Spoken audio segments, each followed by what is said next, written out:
Thank you, Mr. President. I'll keep my remarks very brief. I would like to thank a number of folks as well. First of all, I'd like to thank all of our state representatives, both House of Delegates as well as in the state Senate. We appreciate all the work that you have done this past session to make this a reality. We took it into extra innings, if you remember. But you kept your calm, you stayed steady at the plate, and you knocked it out of the park. So we appreciate that very much. I would also like to thank my staff at both the athletic department as well as WVU's facilities group, who've worked very hard over the last 6 or 7, 8 months to pull all this together. We appreciate that. I'd also like to thank the County Advisory Committee. I know there's a number of members on that committee. I see a couple of those guys here today. Anthony Giambroni, also known as Janby, of course, affectionately known as Janby. Joe Kaler's here. Bobby Doyle, thank you for some quickly called meetings and participating and really understanding the challenges that we had. I would use 2 words to really describe this project, and those 2 words are vision and cooperation.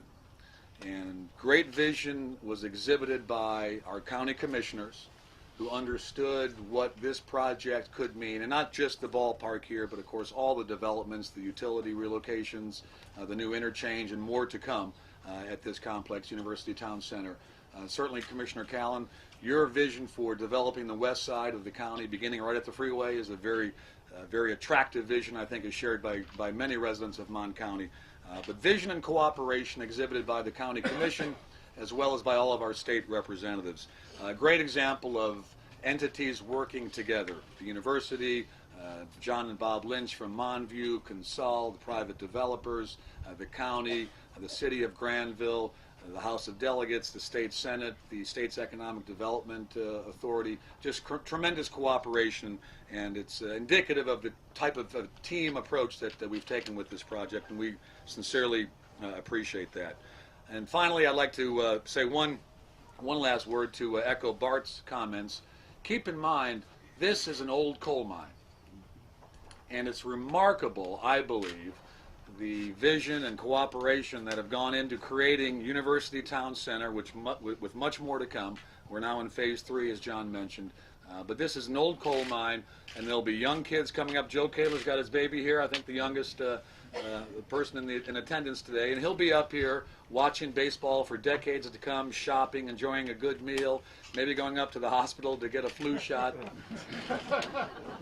And he'll have no idea that this used to be a coal mine. So you talk about great public policy, and again, vision and cooperation in turning the old Arkwright Osage mine into a thriving retail, a thriving entertainment complex with hospitals, car dealerships, great restaurants, great entertainment opportunities. And I credit all of our elected officials for that.